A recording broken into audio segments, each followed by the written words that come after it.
The goal of this lock is to stretch the tendons at the top of the foot to the breaking point.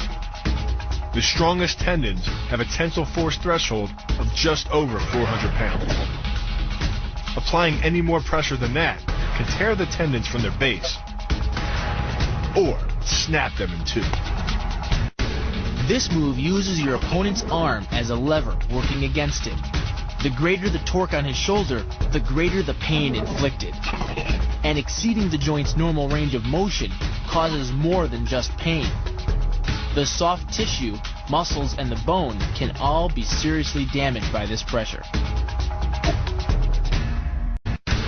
The higher you can lift your opponent in this move, the faster he'll hit the ground. It's not just your force working against him. His acceleration due to gravity can mean his head hits the ground with a 3,500-pound impact. On a hard surface like concrete, this is more than enough to cause a serious brain injury. First, the opponent's arm works as a lever to optimize your control. Second, your own back serves as a pivot point for the throw.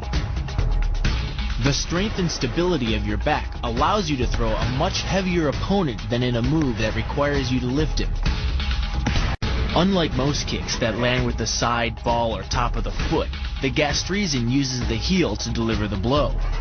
This alignment of the heel, ankle, lower leg complex channels some 2,000 pounds of force into the opponent. More than enough to break a baseball bat.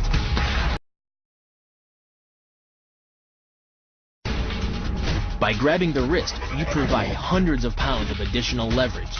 This reduces your opponent's ground weight by half and allows you to more easily knock your opponent off balance. The rotation of the hips then amplifies the power of the leg sweep. Coupled with the wrist grip, you are in complete control of your opponent's body. The calf crush works because of the ankle lock. Working in conjunction with your leg, it serves as a sort of high torque pinch point, imparting hundreds of pounds of force on the tibia and fibula. The tibia and fibula are some of the strongest bones in the human body, but creating this pinch point allows you to deliver enough force to easily break them, which leaves your opponent with two choices: tap out and admit defeat, or risk permanently losing the use of your leg. The key to the scissors takedown can be found in the move's name. Throwing your legs around either side of your opponent, one high on the torso, the other just in the crease of the knee, provides you with a lever on either side of his body. It's literally like a piece of paper between two blades of a scissor, only instead of slicing through paper, you're using a combination of potential and kinetic energy to cut through your opponent's center of gravity. The downward force exerted on his gi pulls your opponent across his tipping point.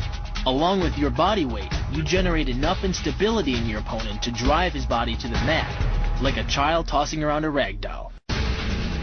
Leaning back slightly and driving the knee up utilizes the full power of the thigh, and the foot accelerates up to 16 miles an hour in just 1/4 of a second.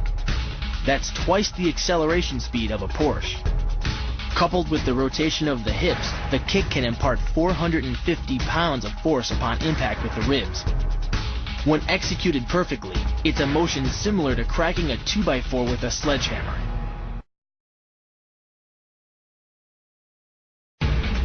This move uses the same principle as a throw in judo, off-balancing your opponent and then using his momentum to send him down. But it's much more aggressive. The sweep here is actually a strike to one of the most sensitive areas of the body, the Achilles tendon. Leading with the near arm, the first jab travels the shortest distance to the opponent. So what it lacks in force, it makes up for in speed.